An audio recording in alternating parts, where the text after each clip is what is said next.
So we just took a break, had a cup of coffee, and we're back for session 2. This is listening in trying times. We're with Dr. Vern Lewis. We're in Minnesota. Vern's been in counseling for over 50 years with his doctorate in psychology over 30 some years, and had a great session just prior to this. And now we're moving on to a little bit more in depth on the listening in trying times. Vern, you want to just give us a context? We talked about it just briefly before we started the recording. Well, what I have in mind here, and we won't be able to go into a lot of depth in either direction, but what I have in mind is sometimes those trying times come to a family when something is happening to a child in that family, like sexual abuse or some other bullying, something like that.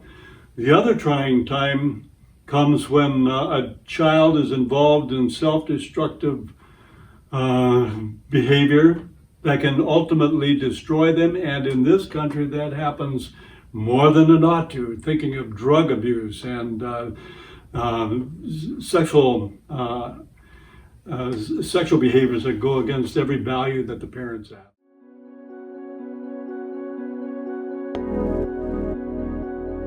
So we're going to talk about listening in trying times, whether that trying time is against the child, something coming on the child that is not invited, or something that the child is doing as a rebellious behavior or a non-healthy behavior.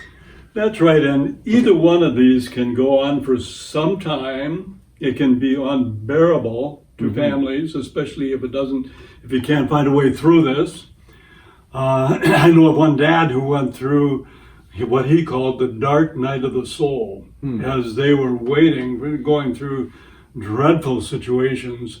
And so that was in a situation where the child was in self-destructive behavior, but those are the kinds of things I have in mind. It's painful for a counselor, it's painful for the kids, and sometimes they are not willing to go for counseling.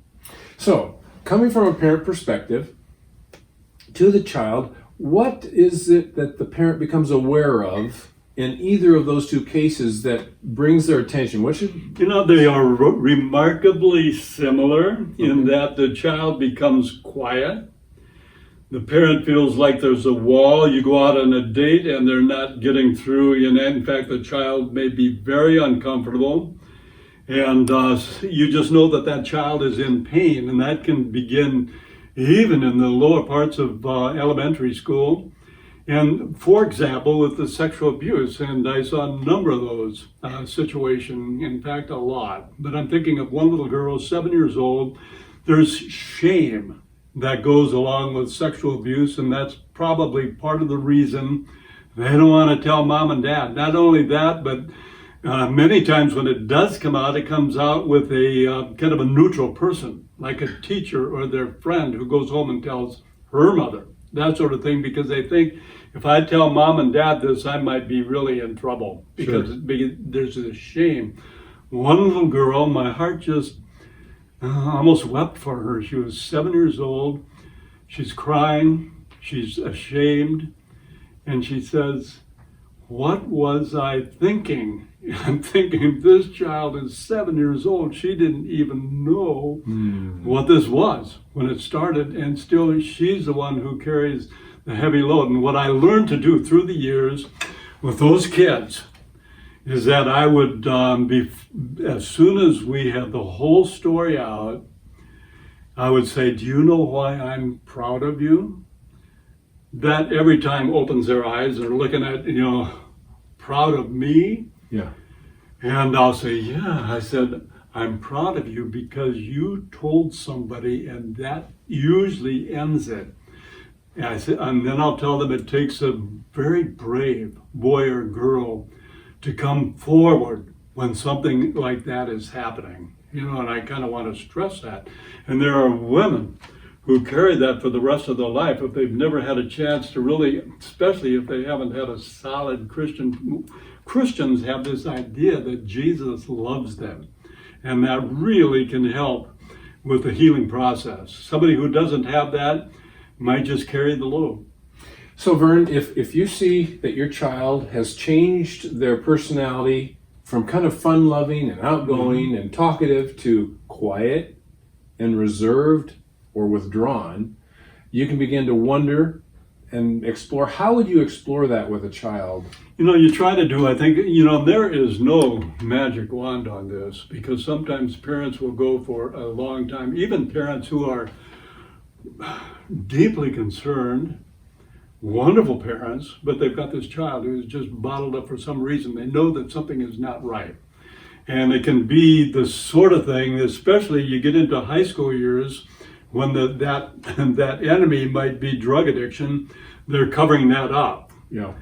When they're younger, it might be more like sexual abuse or bullying or one of those things, and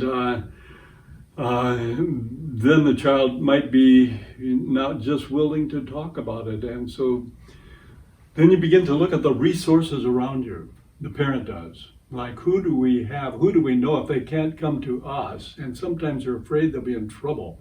In fact, I'm talking with a person whose father held a loaded gun to her head when she was 14 or 15 and said, if you tell, this is what happens. Oh my goodness. And it came out another way. And she was not injured, but she had never gotten past the trauma of that moment.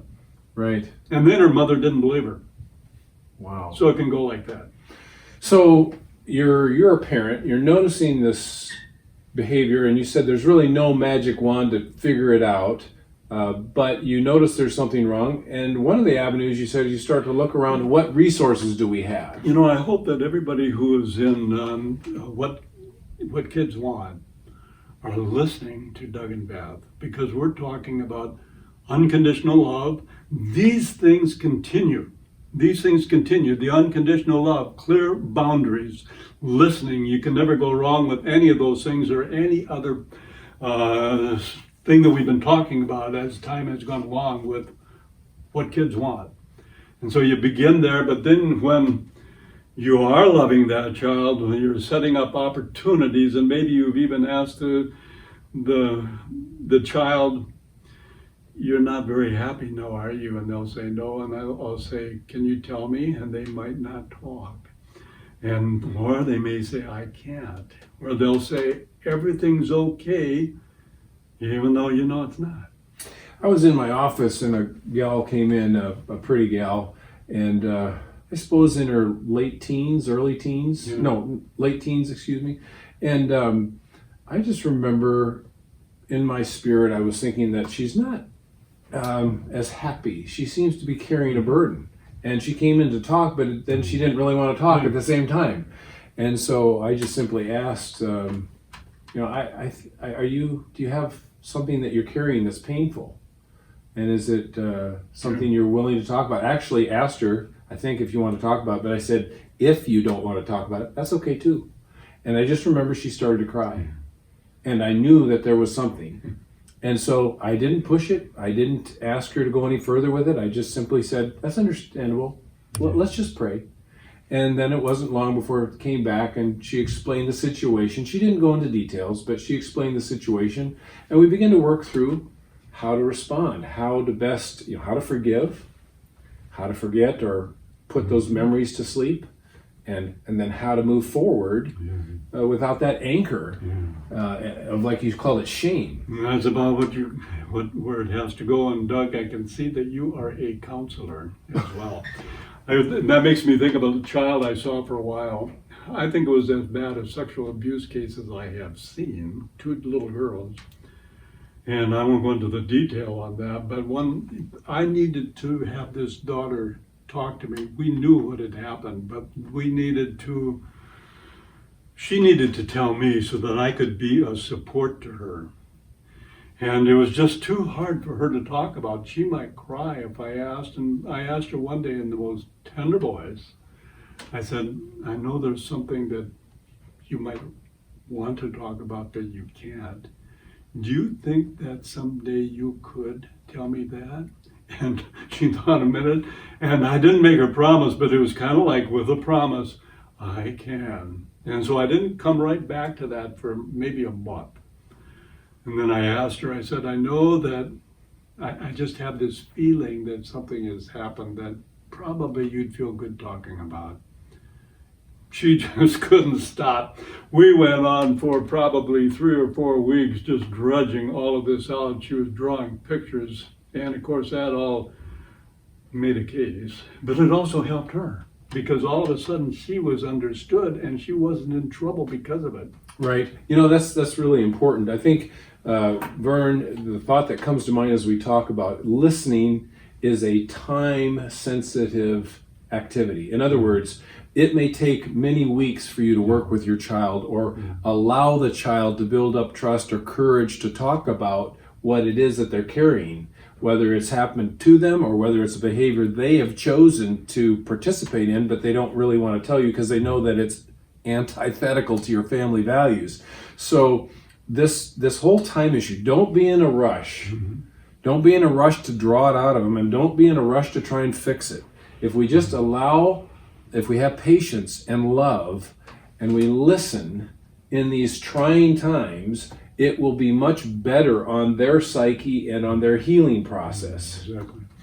Speaking of time, I've got a story I'd like to tell you. Yeah. Bill Anderson, he came in, this is when I was still in practice. And Bill is who? Well, he's a man here in Austin. Okay. And I'll have to describe the situation before I tell you who he is. Okay. Not a Christian. He came in and well, the thing I noticed about Bill, he had broken away from his family, his mother. He had no contact with his mother anymore. He said his brother and he might kill each other, and I was never sure if that might be true or not. But anyway, I asked him, could there be, and there was just, he looked like, have you ever seen, he had this long blonde hair, handsome guy, down to the middle of his back. I looked at the cover of a Harlequin novel one time. There he was, sitting on there. It could have been him. But anyway, I asked him, just the whole situation, I was asking him about drugs. He said, no, there are just no drugs, no hard drugs. He says, sometimes I drink some beer and sometimes I probably have too much. And that's about as far as he wanted to go. He would come in and he had just so much to talk about.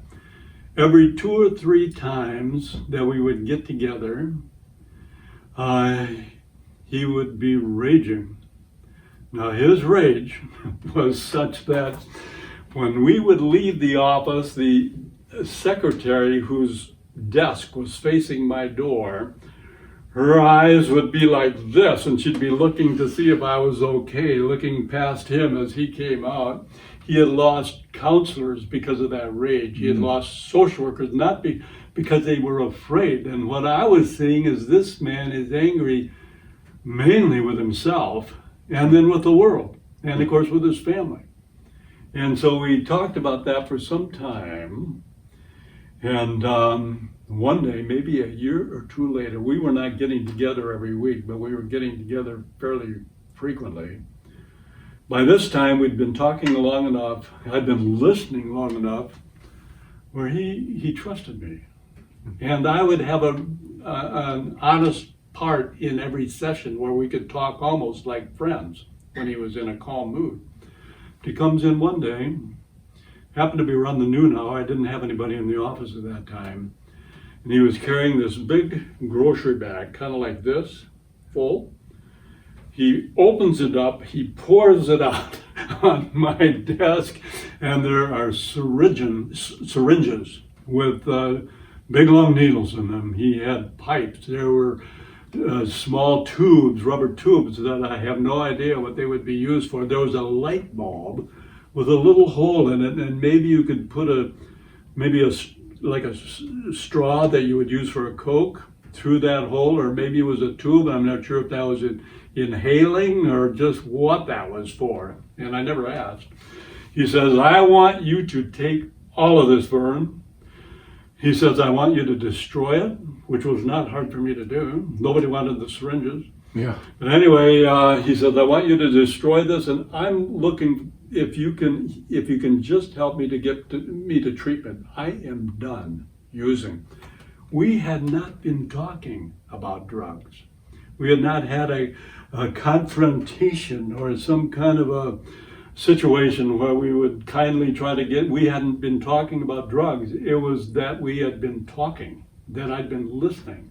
He had trust there. And when the time was right for him, he brought that in. And it was kind of amusing that I called he wanted to go to treatment. So I called Human Services and I said, I've got Bill Anderson here. He wants to go to treatment. Can you find a place? And I tell you, they knew his name. Oh my. I mean, it was within an hour or two or later that day, they had the ride ready for him. They took him to the largest treatment center in the state. And he was there for kind of an extended time, like maybe 4 or 5 months, if it was that long. I don't remember exactly. He has not used since. Wow. 2 years after that, he came in to tell me that he had never used since. He says, you know, I've got a 12-pack of beer in my refrigerator that I've never opened since that day. He said, do you remember that day I came in here? I pretty much do, you know. And anyway, so what I learned again was that sometimes a parent just has to go straight toward it. You never want to lose, if you're able to, you never want to lose that time of listening and talking, and where that child is right there ready to talk to you. You said sometimes you want to go straight at it. I said I want to. Go straight at it. You said sometimes. That's like where a parent sits down at the table and just say, we have some things we need to talk about. This is all done kindly. It's reassuring them of your unconditional love. Always those things.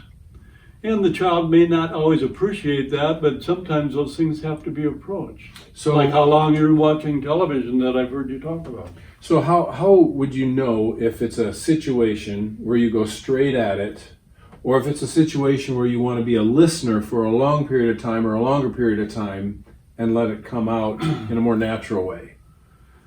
Well, I think a parent can only, I don't think you can, we don't want to, in some ways, go so long that we might actually be condoning a situation. Yeah. We can't do that. So maybe if a parent is afraid to talk about something, we have to be alerted to that in our own thinking. In other words, I think that there's a time for a parent, maybe it works a little bit better for a counselor, but maybe not, because there's a time for a counselor, like we've got to get down to a situation here, right. And you just kind of break through all that. And even then you're listening. Even then you're listening, but you're focused then on a situation and hoping they'll talk about it. Yeah, I guess I'd like to address just one part of parenting, and that is there are times when, as a parent, you want to listen, and like Vern said, we want to listen for a long period of time to have it come out. There are other times where we want to be more proactive and go right at the child, and maybe those are things like grades. Maybe it's things like attitude, things like that. But if you suspect something larger, drugs, sexual abuse, those are the things that take maybe a little longer. And then the thing that we used as in our family is I would bring our kids to Vern, really with no reason at all other than for Vern to talk with them and just assess if he saw anything. Most of the time he didn't. I don't know if he did see anything big. You may say, well, he's a little active. That boy, he's got a lot of energy. But typically we were finding out that they were normal, healthy kids, and maybe there was a couple little corrective things that we could be alerted to, similar to what Vern talked about in our first session, about one daughter being a building block girl and the other one being a Barbie doll girl. And we had 5 children, 4 boys and 1 girl, so each of them being different. And I think that just bringing them to Vern, who we trusted as a counselor, he was a Christian, spirit-filled, good listener. I had personally experienced benefits from him. And so he would give them tests, age-appropriate tests, and then they would talk for a couple weeks, and then I would sit with Vern and he'd say, well, you know, Doug, here's Ben, or here's Matt, or Rachel, or Sam, or Andrew, and here's what I see. And just give me good direction. And what I can say is when Doug and Beth talk, they are talking As successful parents, they have as far as I'm concerned, they have a wonderful family. And what you're talking about right now, when to go straight at it, Yeah. that makes me think of a situation that comes up every now and then. But let's take a young guy or daughter who are 19 years of age. They've graduated from high school, and they are going nowhere. And let's say that the son, well, the daughter is coming in at 3 o'clock in the morning, out there partying, doing all this crazy stuff. And that might be a time for a confrontation. Like, we have something to talk about. Yeah. And they'll talk about, if you're going to live in this home, even for a short time, we expect that you be in at a certain time. The guy says, I don't need no curfew. Right. They say, this isn't a curfew. This has to do with respect for the home and everybody living through here, everyone living here. Yeah. And you can be responsible for that. And there might be some other things that they would want to bring up at the same time. If he wants that benefit of living there, I think they have the right to at least have a situation that they can live with, and maybe other children. Yeah, I think that's an important way you worded that. The benefit of living here as an adult, because I think you said they were adult age, 18 This to could 20. be 19, and that's considered adult, and at least most children are moving on. Yeah. They're working, they're going to school, they're still doing something, and a lot of kids can't wait to get out, Right. and that problem is settled. Some can't move out. I'm reminded of What Kids Want, and one of the talks that we give is number 6 is clear boundaries. Yeah, And setting clear boundaries with the child who is an adult. He probably grew up with them, but is pushing them now. And I still think as an adult they're pushing to find out how serious you are. You got to realize that they're soon to be in that married or parent role in the next 10 years, and so keeping your word. They're a little older, they're a little bit more experienced, and yet saying, it's good respect for us to the household and to maybe your younger brother or sister to come in by midnight. We always had a midnight rule. I guess I heard that was mine growing up. nothing good happens after midnight, right? That's what I was told. I I remember could drive home fast, but I could usually be in the door. I remember I was out one night totally abusing my curfew. My folks were very gentle with me, and that's another thing that was, I think, really important is that whenever we got into these boundary conversations, very rarely were any voices raised, because it was more of a back and forth of reasoning as opposed to, I told you! It was not that. I think they may have learned on some of the older kids, but for me it was just a back and forth. But I remember being out till 4 a.m. one night, driving around after a musical cast party, and I saw my dad drive by the street, and I was in the back seat of a car, and I said, I think I need to go home because he's out looking for me, so I went back in. And that happened here one time too, with me being the dad. yes, yeah, and looking back, you realize that you've taken advantage of, and so that's why I keyed off on that word, for the privilege or for the benefit of staying in our home now as an adult. We have rules. And if that doesn't take place, where the young person, now 19, doesn't listen, that can go on. I've seen people who are men, especially, and maybe women, who are 35 years old. They've never left, and they're not doing anything. And Right. so the parent might have to do something to spare the child and themselves the agony of all that. Yep. So if you're looking for courage to make that statement that seems to be difficult for your 18, 19, 20-year-old or whatever adult age they are, you may just consider this. I have a story that will illustrate the importance of having a conversation, of gaining the courage to say it. I remember listening to a speaker. He was a speaker on wisdom. He had dedicated his life to wisdom. And after his talk, a lady came up and said, Sir, I need to talk to you. I've been in an abusive relationship for 13 years. And his response was, that tells me how much damage was done to you on the first abuse. For you to stay in that relationship for 13 years So that goes back all the way to that first. So if you can catch these behaviors early, the earlier you can catch the behaviors, the more gentle that you can work with crafting and directing those behaviors. Like this 18, 19-year-old, you don't have to raise your voice and slam your fist down on the ground, but you just need to be firm with your boundaries. It's a benefit that they're staying there because they could be on their own. Could I tell you one more story about Bill Anderson? Yes, and I want to make sure we can use his name, right? That's not his name. Oh, okay. And I don't think anybody, even who knows Bill, would. Okay. They might. It goes back a ways. Okay. No, I'm calling him Bill. Sure, gotcha. I learned another lesson from Bill, and that was maybe a couple of years later. You know, this goes back quite a few years. Just recently, guess what? I had a call at home from Bill, and he's crying. It was 6 months after his daughter had died of natural causes, and he was grieving. Guess who we called? You know, and so we talked for an hour. I now have an office in a church. I invited him to come. He's scared to do that, so I haven't seen him there. I'm hoping I'll hear from him again. But anyway, where this story comes from now is that Bill came in one day in a rage. And one of those raging times, I'm listening, not able to say a whole lot. And he kind of climaxed the whole situation with, "I am through with life." Now, he had told me that when he was going to quit drugs, and he meant it. He says, "I am going to kill myself, and I'm going to do it soon."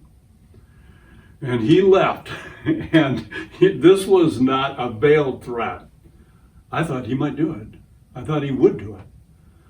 As soon as he leaves, I call the police. They know his name too. And so Bill Anderson, and I said, "I think he is going to kill himself, and I would like you to talk to him."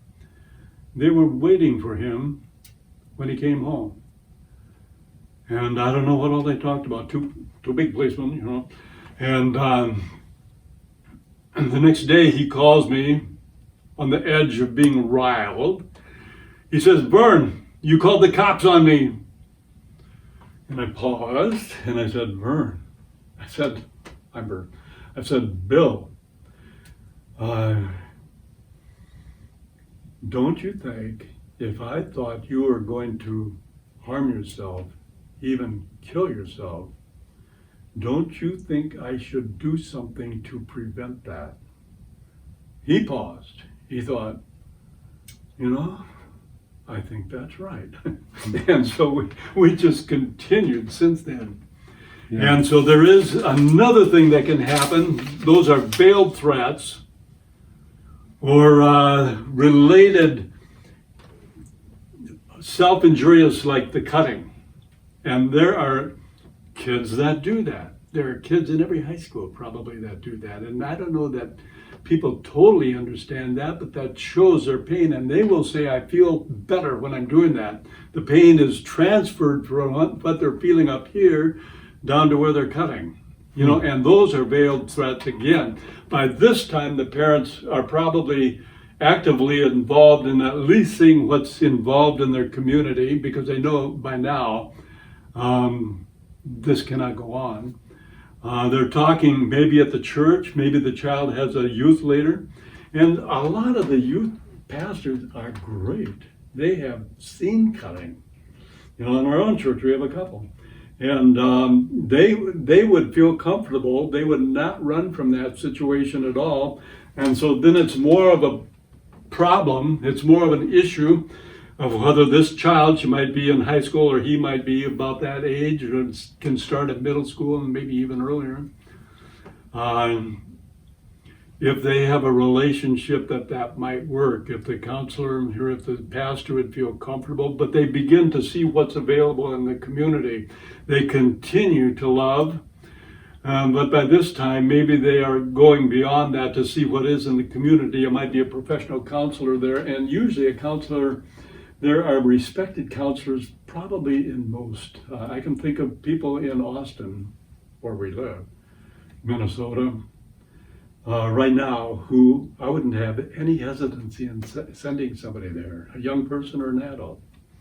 Do you have any recommendations for how to pick a support person or support group? Is there things that you would say, I would like to see them have this set of qualifications or these, a counselor or a pastor? For our counseling center that we had, we never advertised once. The only time I think my picture was in the paper was when we were cutting the ribbon when we opened the door. Yeah. And after that, it was word of mouth, and that built it. And there are people like that in probably most communities, at least if it's big enough to even have a counseling center, and then you kind of want to know a little bit more about it, whether it's a place you can trust or not. So like on social media, they have, or when you're buying a product, it'll have down there a rating. It'll say, 30 people or 3,000 people give this a 4 or a 4.5 or a 5 star rating. What you're saying about finding a counselor would be word of mouth. People you talk with will probably tell you this guy is the best. Yeah. This gal is really super. She gets a 5 or he gets a 4.5. Or I know somebody that used them. So that's how what you're saying. Well, that's part of it. Part of it is that it's not necessarily the most popular counselor, depending on the value system that comes along with it. Okay. And that's where when you're getting your recommendation for a counselor in town, you might want to know the person you're talking to, perhaps, or more about it to see if they are supportive of this kind of values you have, or if they're going to take somebody in another direction, and there's probably more of that than the other. So what I hear you saying, Vern, is that the value system maybe rises up there as the first qualifying thing. For example, I wouldn't send my kids to any counselor that isn't a Christian or born again, filled with the Spirit, right? Then beyond that, now you begin to say, how well have they done with other clients? Are they well known? Are they well liked in terms of their ability to get results? Yeah, that's good. That's really good. I know of a young woman who was willing to go to treatment, and even in when she was filling out the application form, she let me see it. Even when she was filling out the application form, she made this statement: I am a Christian, and I want Christian counseling if you have it. They said they could accommodate her, and they did that beautifully.